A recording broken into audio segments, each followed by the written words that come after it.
ओम शांति। आज 15 जुलाई 2026 के बाबा के अनमोल मधुर महावाक्य सुनेंगे। आज की मुरली में बाबा ने बहुत सुंदर तरीके से कर्मेंद्रिय जीत बनने की प्रेरणा दी है। बाबा कहते हैं, बच्चे तुम बेहद के बाप से बेहद का वर्षा ले रहे हो, और जब बेहद का वर्षा ले रहे हो तो उसके लिए योग्य बनना है। और योग्यता आएगी जब हम अपने कर्मेंद्रिय को जीत, विकारों के ऊपर जीत प्राप्त करेंगे। बाबा कहते हैं, तुम सभी एक बाप के बच्चे हो, तो कभी भी आपस में क्रिमिनल असॉल्ट नहीं होना चाहिए। साथ ही साथ बाबा कहते हैं, तुम बच्चों में योग बल एकत्रित करना है, जिस योग बल से ही आत्मा पर चढ़ी कट उतरेगी। इसलिए बच्चों को कभी भी योग में गफलत नहीं करनी चाहिए। पुरुषार्थ ऐसा करना है जो अपनी कर्मातीत अवस्था को प्राप्त कर सके। तो बाबा कहते, जब कर्मातीत अवस्था हो जाएगी तो तुम बच्चे बाप के साथ सहज अपने घर जाएंगे, और सभी आत्माएं तब तक घर से नीचे आ गई होगी। फिर घर का रास्ता वापस खुलेगा। तो सुनते हैं आज के बाबा के अनमोल मधुर महावाक्य। ओम शांति।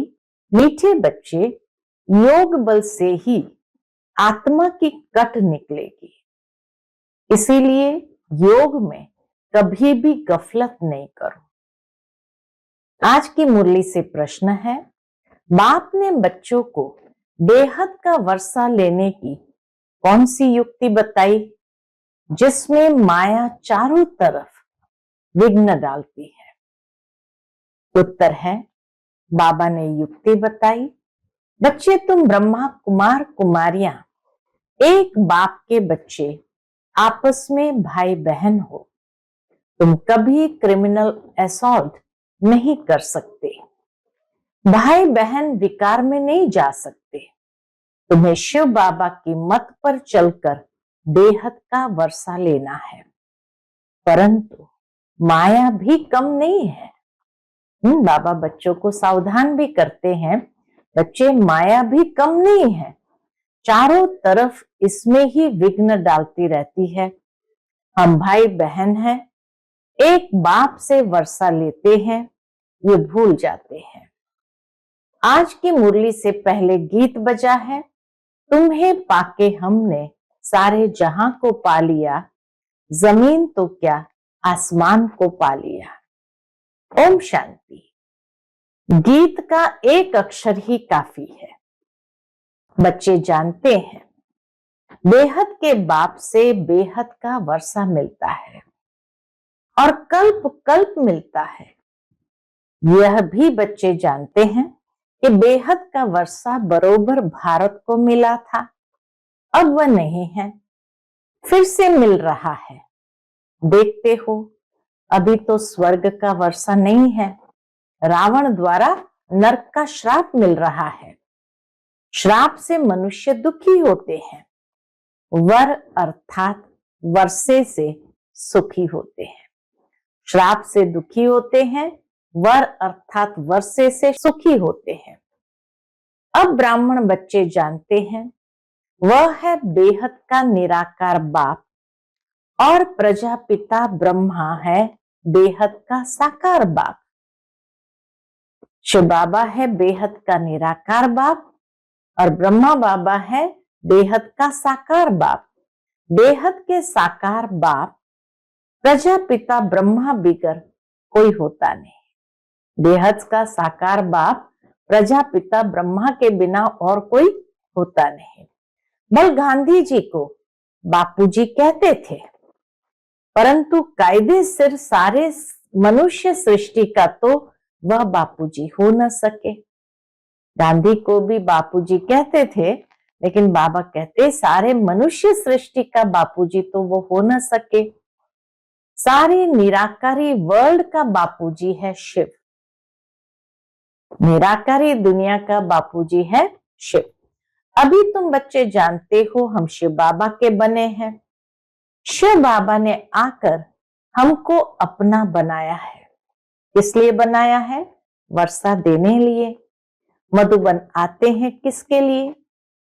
बच्चे मधुबन आते हैं किसके लिए? शिव बाबा से मिलने के लिए। परंतु वह निराकार है। सिर्फ शिव बाबा कहने से समझेंगे नहीं, इसलिए कहा जाता है बाप दादा। सिर्फ शिव बाबा कहने से मनुष्य भी नहीं समझेंगे निराकार कैसे आएंगे, वर्षा कैसे देंगे, इसीलिए कहा जाता है बाप दादा, अर्थात शिव बाबा और ब्रह्मा दादा। दादे का नाम अलग है, बाप का नाम अलग है। वह निराकार सबका बाप भी है, सबका दादा भी है। सब बच्चों को बाप दादा से वर्षा मिलता है जरूर।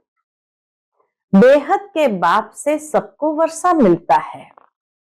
वह बाप ही सबका दुख हरता सुख करता है। कौन? शिव बाबा। सतयुग में कोई भी मनुष्य दुखी हो न सके। नाम है स्वर्ग। वह है हेवन स्थापन करने वाला गॉड फादर। भारत सबसे पुराना है तो जरूर सबसे नया था। आज सबसे पुराना है तो जरूर नया भी था, तब तो अभी सबसे पुराना हुआ है। सतयुग कलयुग भारत को ही कहा जाता है। बरोबर भारत स्वर्ग था। ये लक्ष्मी नारायण राज्य करते थे। ये बुद्धि में है। अभी तुम लक्ष्मी नारायण के मंदिर में जाएंगे तो झट बुद्धि में आएगा कि इन्हों को ये वर्षा कैसे मिला। हमारी बुद्धि में तुरंत आ जाएगा कि लक्ष्मी नारायण को ये वर्षा कैसे मिला, ये पूज्य कैसे बने, कब राज्य किया, किस द्वारा राज्य पाया, ये सारा बुद्धि में आएगा। आगे लक्ष्मी नारायण के मंदिर में जाते थे, माला फेरते थे। ऑक्यूपेशन का कुछ भी पता नहीं था। अभी सिर्फ तुम्हारी बुद्धि में है, सो भी नंबरवार। बाबा कहते अभी सिर्फ तुम्हारी बुद्धि में है, सो भी नंबरवार। तुम अभी लक्ष्मी नारायण के मंदिर में जाकर खड़े होंगे तो क्या फीलिंग आएगी? बाबा कहते तुम जब लक्ष्मी नारायण के मंदिर में जाकर खड़े होंगे तो क्या फीलिंग आएंगी? हर्षित होंगे। इसलिए बुद्धि में है इन्होंने ये प्रारब्ध कैसे पाई थी। संगम युग पर ही पाई, क्योंकि संगम पर ही पुरानी दुनिया बदलने वाली है। संगम पर ही बाप ने आकर राजयोग सिखाया था। यह भी जानते हो बहुत जन्म के अंत के जन्म में बरोबर यह ब्रह्मा था। ब्रह्मा द्वारा विष्णुपुरी की स्थापना होती है। ये लक्ष्मी नारायण ही अगले जन्म में बरोबर ब्रह्मा सरस्वती थे। ब्रह्मा के साथ ब्राह्मण ब्राह्मणियां भी होंगे, अकेला तो नहीं होगा। ब्रह्मा के साथ ब्राह्मण ब्राह्मणियां भी होंगे। सतयुग में लक्ष्मी नारायण की राजधानी थी ना, जरूर प्रजापिता भी होगा। तुम जानते हो हम पुरुषार्थ कर रहे हैं। जिन्होंने कल्प पहले पुरुषार्थ किया है वह हम साक्षी हो देखते हैं। बाबा कहते इस समय हम साक्षी हो देखते हैं कि कल्प पहले किन्होंने पुरुषार्थ किया था। एक होता है राजाई घराना, दूसरा होता है प्रजा घराना। तो जो आत्माएं राजाई घराने का पुरुषार्थ करती वो भी देख रहे हैं, और जो प्रजा घराने में जाने का पुरुषार्थ करते उसको भी देखते। उसमें भी कोई बहुत शाहूकार होते हैं, कोई कम। राजाओं में भी कोई बहुत शाहूकार, कोई कम शाहूकार होते हैं। तुम लक्ष्मी नारायण के मंदिर में किसको भी समझा सकते हो कि इन्होंने ये राज्य कैसे पाया। अब फिर से वही अपना राज्य भाग्य ले रहे हैं। राजधानी स्थापन हो रही है। कितना सहज है। अम्बा कौन है यह भी नहीं जानते। तुम कहेंगे यह तो जगत अम्बा है। कल्प पहले भी जगत अम्बा जगत पिता थे। उन्हीं के बच्चे हम थे। जगत पिता जगत अम्बा के बच्चे हम थे। संगम पर बाबा राजयोग सिखा रहे हैं। जगत अम्बा के बच्चे भी ढेर है, परंतु इतने सभी को तो बिठा नहीं सकते। अभी तुमको ज्ञान का तीसरा नेत्र मिला है। बाप ज्ञान का सागर है, तो जरूर बच्चों को ज्ञान ही देंगे। उनको न मनुष्य न देवता कहा जाता है, उनको परमात्मा ही कहा जाता है। तुम कोई के भी मंदिर में जाओ तो उनकी बायोग्राफी बता सकते हो। राम के लिए भी तुम समझा सकते हो। चंद्रवंशी घराना अभी स्थापन हो रहा है। सूर्यवंशी घराना, राजाई घराना, प्रजा घराना और चंद्रवंशी घराना सब कुछ अभी स्थापन हो रहा है। ब्रह्मा द्वारा ब्राह्मणों का भी धर्म स्थापन होता है। ब्रह्मा का नाम कितना बाला है। ब्रह्मा द्वारा बाप ब्राह्मणों को रचते हैं। तुम ब्रह्मा कुमार कुमारियां होने से जानते हो हम एक बाप के बच्चे आपस में भाई बहन हैं। फिर हम क्रिमिनल असॉल्ट कर नहीं सकते। भाई बहन विकार में जा नहीं सकते। बाप ने ये युक्ति रची है। ड्रामा अनुसार तुम भी ब्रह्मा कुमार, हम भी ब्रह्मा कुमारी। बाबा कहते बाबा ने ही ये युक्ति रची है ड्रामा में कि कभी भी एक बाप के बच्चे हैं, हम ब्रह्मा कुमार ब्रह्मा कुमारी हैं, तो कभी भी क्रिमिनल असॉल्ट नहीं हो सकता। वास्तव में सारी दुनिया बिके हैं। ब्रह्मा के बच्चे तो सारी दुनिया है, परंतु जानते नहीं है। शिव बाबा के बच्चे भी सारी दुनिया है। हम शिव बाबा की मत से बेहद का वर्षा ले रहे हैं। हमने शिव बाबा को जाना है, तो हम उसकी मत से बेहद का वर्षा ले रहे हैं। वो जानते नहीं है। माया भी कम नहीं है।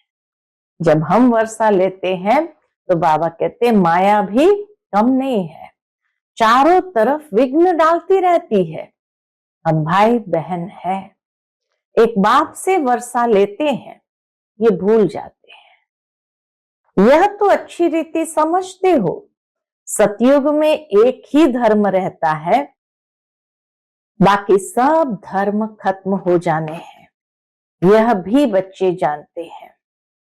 यह कोई नई बात नहीं है। बाबा ने कितने अनेक कल्प कल्प के अंत में ये बात समझाई है। हर 5000 वर्ष बाद ये चक्र फिरता है। तिथि तारीख भी लिखी हुई है। यह भी बुद्धि में रहना चाहिए। हम शिव बाबा से इस युक्ति से वर्षा लेते हैं। कैसे वर्षा लेते हैं? पवित्रता की धारणा करते हैं इस युक्ति से कि हम एक बाप के बच्चे हैं और बाबा से वर्षा लेते हैं। लक्ष्य तो मिला हुआ है ना।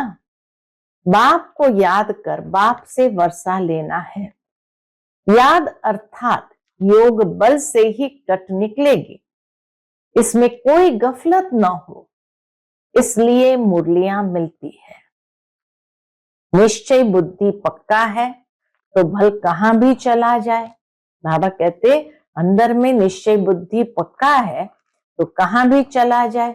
समझो मुरली नहीं मिलती तो भी बुद्धि में तो है ना। हम बाबा का बन गया। बाबा ने समझाया है तुम्हारी आत्मा तमो प्रधान बनी है। अब तुम बाप को याद करो तो तमो प्रधान से सतो प्रधान बनेंगे। ये महामंत्र एक बाप ही बतलाते हैं। तमो प्रधान से सतो प्रधान बनने का महामंत्र एक बाप ही बतलाते हैं और कोई बतला न सके। बाप ही कहते हैं। क्या कहते हैं? मीठे मीठे बच्चे, याद के बल से ही तुमको तमो प्रधान से सतो प्रधान बनना है। ये अक्षर है परंतु किसकी बुद्धि में नहीं आता। अब तुम समझते हो बरोबर, कल्प पहले भी बाबा ने ये अक्षर कहा था कि देह के सब धर्म को छोड़ अपने को आत्मा समझो। ये सब देह के धर्म है ना।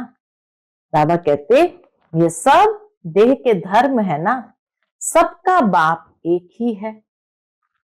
सब आत्माएं उस एक बाप को पुकारती है। पोप भी गॉड को याद करते हैं, कहते हैं ओ गॉड फादर रहम करो, इन मनुष्य की क्रोधी बुद्धियों को पलटाओ। तो यह आपस में लड़े नहीं। पोप भी भगवान को कहते हैं, याद करते हैं कि ओ गॉड फादर रहम करो, इन मनुष्य की क्रोधी बुद्धियों को पलटाओ। तो ये आपस में लड़े नहीं, याद तो बाप को ही करेंगे ना, और कोई को याद नहीं करते हैं। शिव बाबा को ही पुकारते हैं कि आकर पतितों को पावन बनाओ। पावन बनेंगे फिर तो इस छीछी रावण की दुनिया में रह नहीं सकेंगे। एक बार पावन हो गए तो बाबा कहे इस छीछी दुनिया में रह नहीं सकेंगे, तो जरूर नई दुनिया चाहिए। कलयुग से बदलकर सतयुग तो होगा ही ना, कलयुग से बदलकर सतयुग तो होगा ही ना। परंतु इतना भी नहीं समझते हैं, इतनी छोटी सी बात भी मनुष्य नहीं समझते हैं। बाबा एक एग्जाम्पल देते हैं। एक डॉक्टर आया था, कहता था कलयुग तो कलयुग ही चलेगा। अरे सदैव कलयुग ही कैसे चलेगा? कलयुग कोई अच्छा है क्या? समझते थोड़ी है, सिर्फ भावना है, औरों को ले आते हैं। बाबा कहते यहां लाते भी है, सिर्फ भावना है इसलिए ले आते हैं। उनको तीर नहीं लगता, और कोई आने वाले को तीर लग जाए तो भी कुछ न कुछ दलाली मिल जाएगी। अगर वो आत्मा को भले भावना न है, परंतु अगर किसी को ले आए और उनको तीर लग जाए तो उन्होंने जो श्रेष्ठ कर्म किया उसकी कुछ न कुछ बाबा कहते दलाली मिल जाती है, उस आत्मा को लाने वाले को मिल जाती है। स्वर्ग में तो आ जाएंगे, बाप से थोड़ा भी आकर सुनते हैं तो भी स्वर्ग में जरूर चले जाएंगे। फिर भी हेवनली गॉड फादर के सामने आकर बैठे हैं। बाप समझाते हैं मैं सबका बाप हूं ना। कोई मानते नहीं कि शिव बाबा कैसे आएगा। अरे आत्मा आ सकती है तो मैं क्यों नहीं आऊंगा? बाबा कहते अगर आत्माएं आ सकती है, एक दूसरे में प्रवेश कर सकती है, तो मैं क्यों नहीं आऊंगा? आत्मा एक शरीर छोड़ दूसरे में जा सकती है, तो मैं नहीं आ सकता हूं? पूछते बाबा।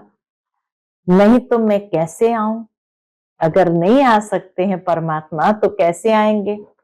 पुकारते भी है, हे पतित पावन बाबा आकर पतित से पावन बनाओ।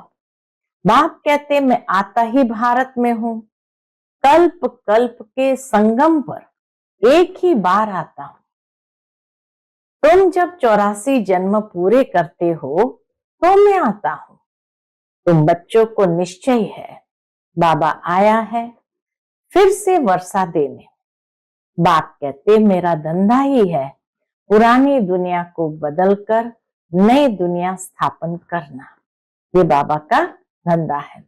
इसलिए गाया हुआ है नई दुनिया की स्थापना, पुरानी दुनिया का विनाश, फिर तुम पालना करेंगे। वहां जाने के बाद फिर पालना करेंगे।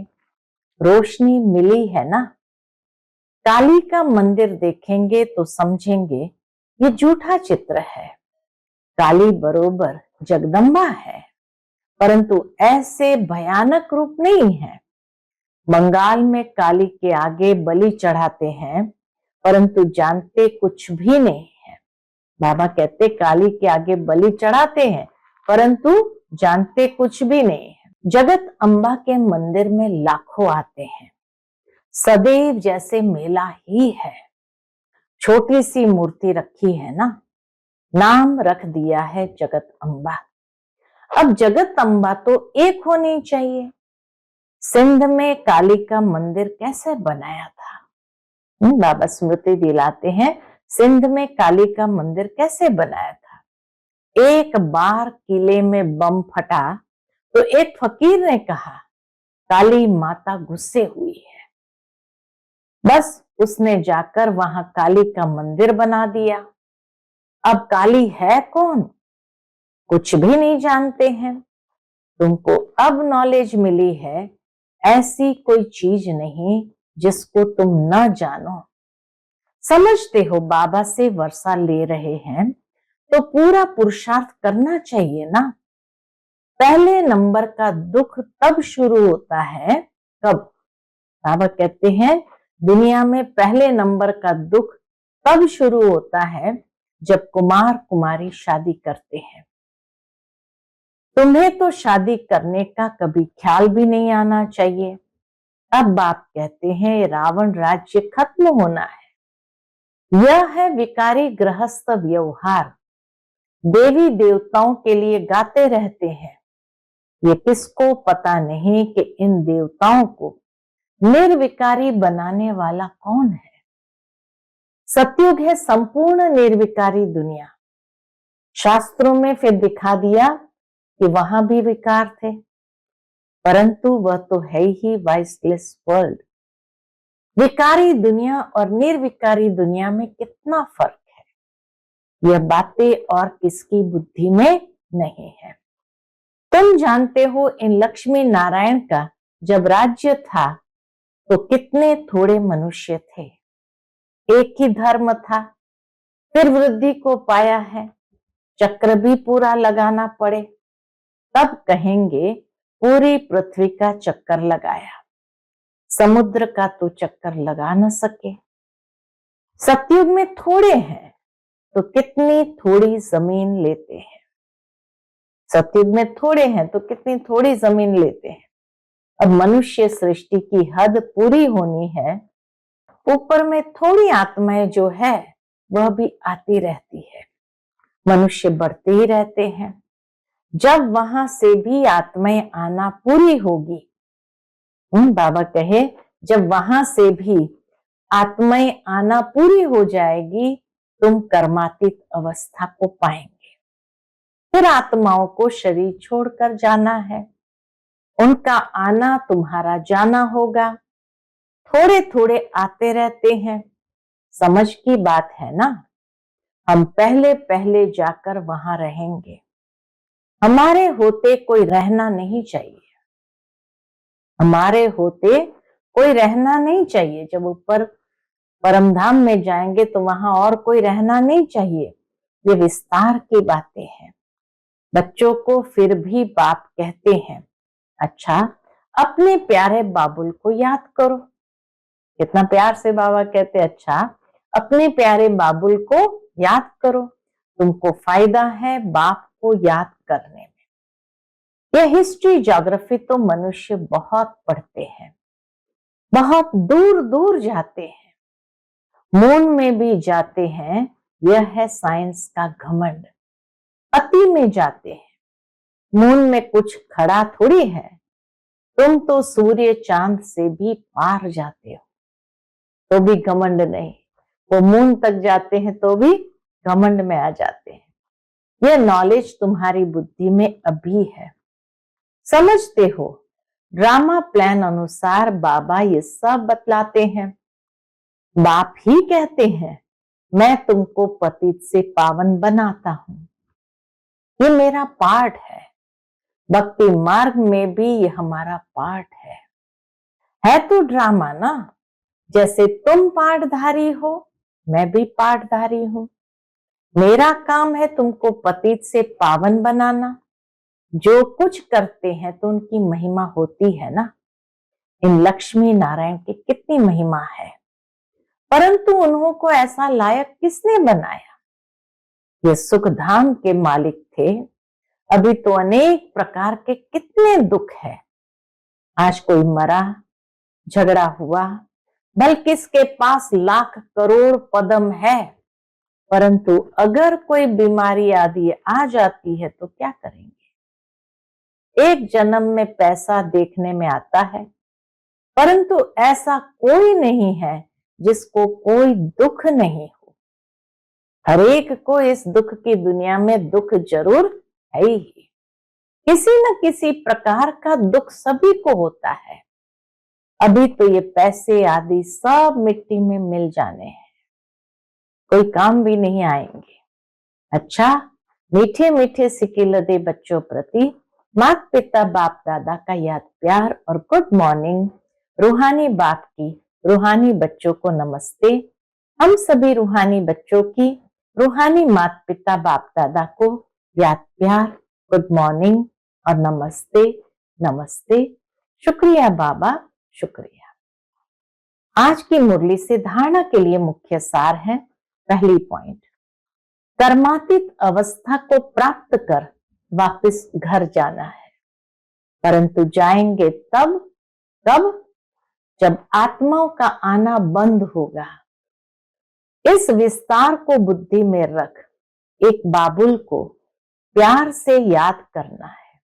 एक बाबुल को बहुत प्यार से याद करना है। दूसरी पॉइंट, ज्ञान की रोशनी मिली है, इसलिए निश्चय बुद्धि बन बाप से पूरा वर्षा लेना है। कहां भी रहते याद के बल से आत्मा को तमो प्रधान से सतो प्रधान बनाने का पुरुषार्थ करना है। आज का बाबा का मधुर वरदान हम बच्चों के प्रति है। स्वमान में स्थित रह विश्व द्वारा सम्मान प्राप्त करने वाले देह अभिमान मुक्त भव।